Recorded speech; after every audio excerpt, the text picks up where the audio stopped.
After the successful founding of Oretown, I decided to make a to-do list of things I wanted to accomplish in the next session, starting with acquiring the Growth Acceleration Bell, which just happened to be right next to Oretown. So after solving this puzzle, I acquired my first item and completed my first objective. But my celebration was cut short due to a base raid. So I did what I always do when I find something I want to kill. I threw my beetle at it.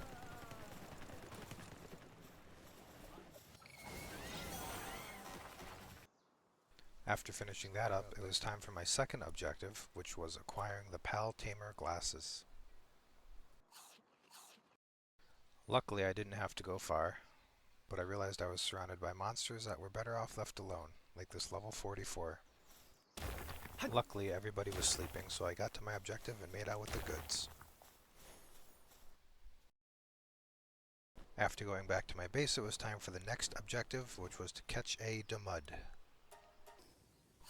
Now, rumor had it that they were located to the southwest in an area that I hadn't explored yet.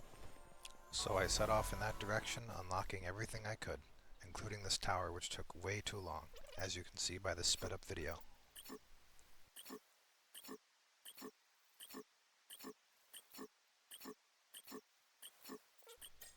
Way too much work for a pistol. Anyway, just as I was starting to feel lost, I found this interesting ruin site, and I thought it could give me a good vantage point. After making it to the top, I saw my reward, 3 Demuds, waiting to be captured. So I did what I always do when I find something I want to kill. I threw my beetle at it. After dominating a 3v1, I ended up catching 2 of them. Now it was time for my next objective, the Vanguard Charm. Eventually I reached the Scorched Ashland, and while taking in the sights I was greeted with this public execution.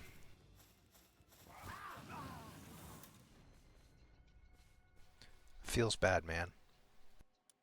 So after respawning back at my base, I put my Demuds to work to start collecting that high quality Pal oil, which I needed for my AK.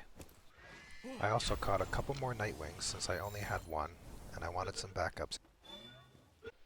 While heading back to collect my loot, I found this neat little village. My plan was to grab my loot, grab my charm, and get the hell out.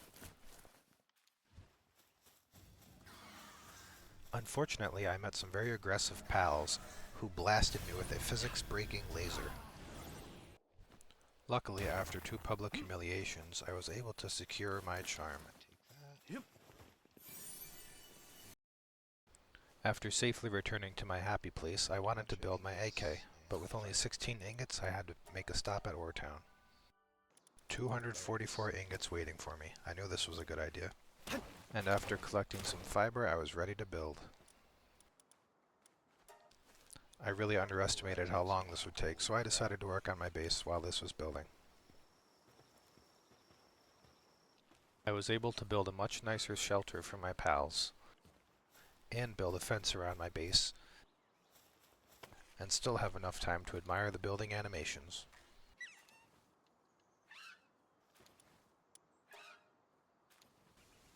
And to show my pals how much I appreciate their hard work, I gave my new toy a test run. Magnificent. Now it was time for the final objective, to head toward these islands and catch myself a legendary pal. But first I had to stop and admire this frozen statue. Pretty cool.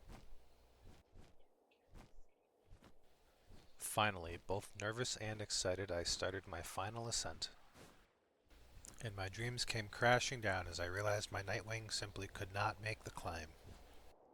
Now with dead dreams and a broken heart, I headed off into the unknown. I found a nice lookout tower for fast traveling, and this cool place called the Oculus Gate, but I couldn't stay long because I forgot my jacket.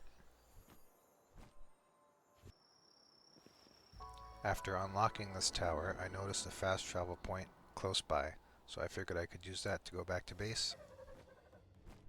Unfortunately, this Splat Arena had other plans for me. Luckily, my Elden Ring skills kicked in and I managed to roll away. In my panic, I was able to secure the tower and took my chances with the ground below. Now, without my mount and surrounded by insta-kill pals, I really had to make my exit. Luckily, I found one more tower and got back to base. Now it was time to think of a new plan to get to those islands.